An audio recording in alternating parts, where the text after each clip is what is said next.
नमस्कार मित्रमैत्रिणींनो, जय भीम, नमो बुद्धाय. धम्म प्रभासमध्ये पुन्हा आपले स्वागत आहे. आज आपण पाराजिक काळमधील प्रथम पाराजिकातील विनीतवत्तू उद्दान गाथाबद्दल सांगणार आहोत. तर मग सुरू करूयात.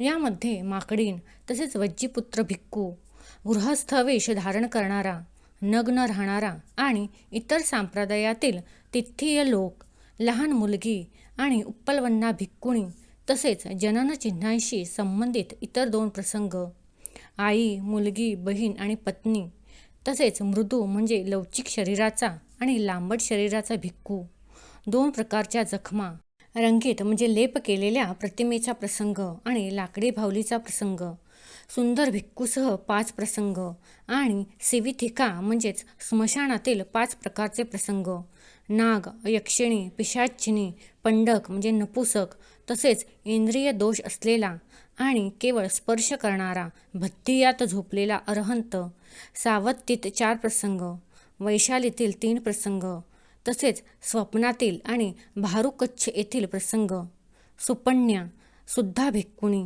शिख्खामाणा म्हणजे प्रशिक्षणार्थी, सामनेरी, वेश्या, पंडक, गृहस्थ, तसेच परस्पर संबंध वृद्ध प्रव्रजित आणि मृग म्हणजेच प्राण्याशी संबंधित प्रसंग.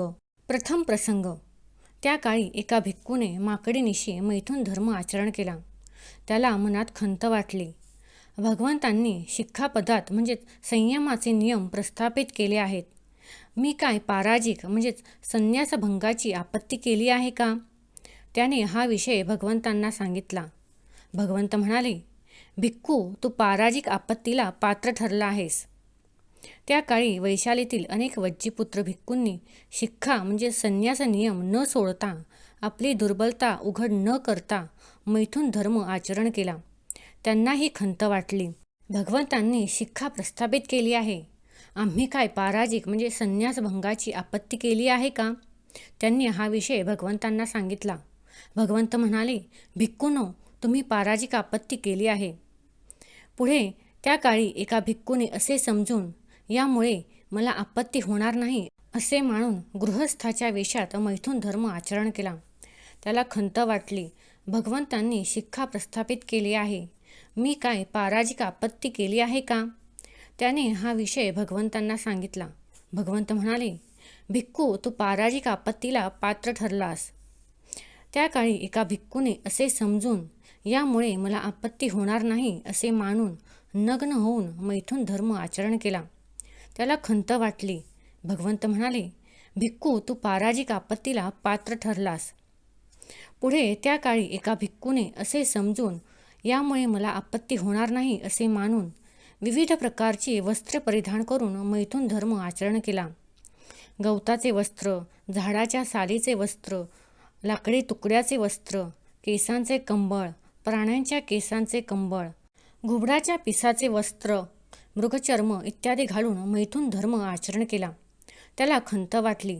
भगवंत म्हणाले, भिक्खू, तू पाराजिक आपत्तीला पात्र ठरलास.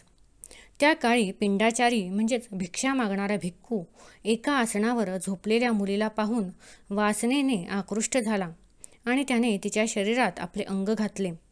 ती मुलगी मरण पावली. त्याला खंत वाटली. भगवंत म्हणाले, भिक्खू, तुला पाराजिक अपराध नाही, परंतु तुला संघादिसेस म्हणजेच गंभीर शिस्तभंगाची आपत्ती झाली आहे. त्या काळी एक मानवक म्हणजे तरुण उपलवन्ना भिक्खुनीवर आसक्त झाला होता. एके दिवशी उपलवन्ना भिक्खुनी भिक्षेसाठी गावात गेली. त्यावेळी तो तरुण तिच्या कुटीत जाऊन लपून बसला. उपलवन्ना भिक्खुनी भिक्षा मागून परत आली. पाय धुवून कुटीत गेली आणि आसनावर बसली. तेव्हा तो तरुण पुढे येऊन तिला धरून तिच्यावर बलात्कार केला. उपलवन्ना भिक्खुनीने हा प्रसंग भिक्खुनींना सांगितला. भिक्खुनीने भिक्खूंना सांगितला आणि भिक्खूंनी तो प्रसंग भगवंतांना कळवला. भगवंत म्हणाले, भिक्खूंनो, तिने संमती दिली नसल्यामुळे तिच्याकडून कोणतीही आपत्ती नाही. त्या काळी एका भिक्खूच्या शरीरात स्त्रीलिंग प्रकट झाले. हा प्रसंग भगवंतांना सांगितला गेला. भगवंत म्हणाले, भिक्खूंनो, मी परवानगी देतो की त्याने आता भिक्खुनी झालेल्याने त्याच उपाध्यायाखाली त्याच उपसंपदेसह पूर्वीचेच वर्ष धरून भिक्खुनी संघात जावे आणि तिथेच राहावे. भिक्खूंना व भिक्खुनींना समान असलेल्या आपत्ती त्या भिक्खुनी संघात जाऊन सोडवाव्यात आणि ज्या आपत्ती भिक्खूंना भिक्खुनीपेक्षा भिन्न आहेत त्यात त्याला आपत्ती नाही. त्यानंतर त्या काळी एका भिक्खुनीच्या शरीरात पुरुषलिंग प्रकट झाले. हा प्रसंगही भगवंतांना सांगितला गेला. भगवंत म्हणाले, मी परवानगी देतो की त्याने आता भिक्खू झाल्याने त्याच उपाध्यायाखाली त्याच उपसंपदेसह पूर्वीचीच वर्षे धरून भिक्खू संघात जावे आणि तेथे राहावे. भिक्खुनींना व भिक्खूंना समान असलेल्या आपत्ती त्या भिक्खू संघात जाऊन सोडवाव्यात आणि ज्या आपत्ती भिक्खुनींना भिक्खूपेक्षा भिन्न आहेत त्यात त्याला आपत्ती नाही. त्या काळी एका भिक्खूने असे समजून यामुळे आपल्याला आपत्ती होणार नाही असे मानून आपल्या आईशी मैथुन धर्म आचरण केला, मुलीशी मैथुन धर्म आचरण केला, बहिणीशी मैथुन धर्म आचरण केला. त्याला खंत वाटली. त्यावर भगवंत म्हणाले, भिक्खू तू पाराजिक आपत्तीला पात्र ठरला आहेस. त्या काळी एका भिक्खूने आपल्या पूर्व पत्नीशी म्हणजेच गृहस्थावस्थेतील पत्नीशी मैथुन धर्म आचरण केला. त्याबद्दल त्याला खंत वाटली. त्यावर भगवंत म्हणाले, भिक्खू तू पाराजिक आपत्तीला पात्र ठरलास. त्या काळी एक भिक्खू शरीराने लवचिक म्हणजे मृदुपृष्ठिक होता. तो असमाधानाने त्रस्त होऊन स्वतःचे जननेंद्रिय तोंडात धरू लागला. त्याला खंत वाटली. भगवंत म्हणाले, भिक्खू तू पाराजिक आपत्तीला पात्र ठरला आहेस. त्या काळी एक भिक्खू लांबट शरीराचा म्हणजेच लंबी होता. तो असमाधानाने त्रस्त होऊन स्वतःचे जननेंद्रिय आपल्या गुदमार्गात घालू लागला. त्याला खंत वाटली. भगवंत म्हणाले, भिक्खू तू पाराजिक आपत्तीला पात्र ठरलास. त्यावेळी एक भिक्खू एका मृतदेहाला पाहतो. त्या मृतदेहाच्या जननेंद्रियाजवळ जखम होती.